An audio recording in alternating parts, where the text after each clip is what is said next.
In 1980, a single middle-class paycheck supported a home, two cars, and a secure retirement. By 2026, maintaining that standard of living is mathematically impossible. This chart shows the statewide median home cost, which sat at roughly $97,000 in 1980. That same median recently surpassed $914,000. Inflation alone cannot account for this shift. If housing had simply followed the standard rate of inflation, prices today would be a fraction of what we actually see in the market. This raises a vital question. What actually dismantled the Golden State's middle class over the last 40 years? The California dream transitioned into its current state through a series of economic shifts that replaced wealth building with wealth extraction. Buying a home in 1980 now looks like winning a lottery. Older generations often point to high 14% interest rates as proof that the market was just as punishing back then. A high interest rate on a $97,000 asset is a temporary hurdle. A 6.5% rate on a $914,000 asset is a lifelong anchor. Plus, Proposition 13 lets 1980 buyers pay outdated taxes, while modern buyers face aggressive reassessments exceeding $10,000 annually. Maintenance costs add another layer of strain. Skyrocketing labor and material costs, combined with high HOA fees that provide no equity, make simple upkeep nearly impossible for the average family.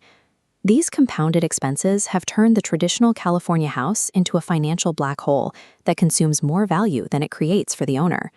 In 1980, a family of four spent roughly 12% of their income to fill a grocery cart for $50. In 2026, basic groceries consume a massive and growing portion of a family's take-home pay.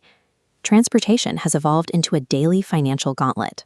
Since 1980, gas prices have climbed from $1.19 to near $5, accompanied by punishing registration fees and rising insurance premiums.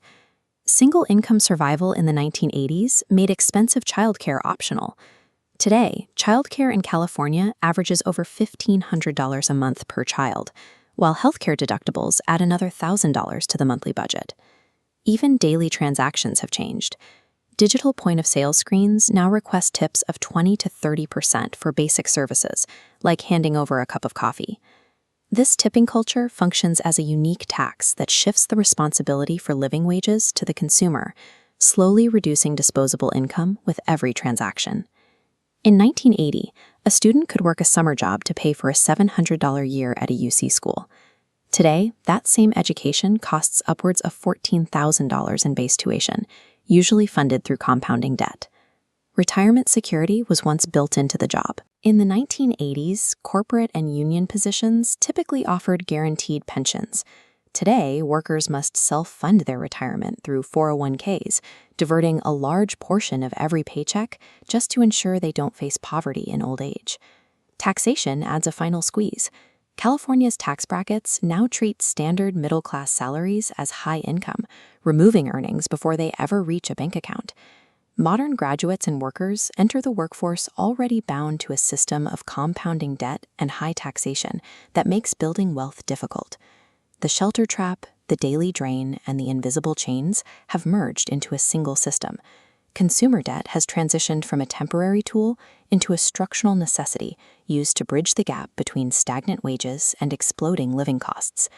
The average Californian in 2026 survives by balancing historic levels of auto loans, revolving credit card balances, and high-interest student debt.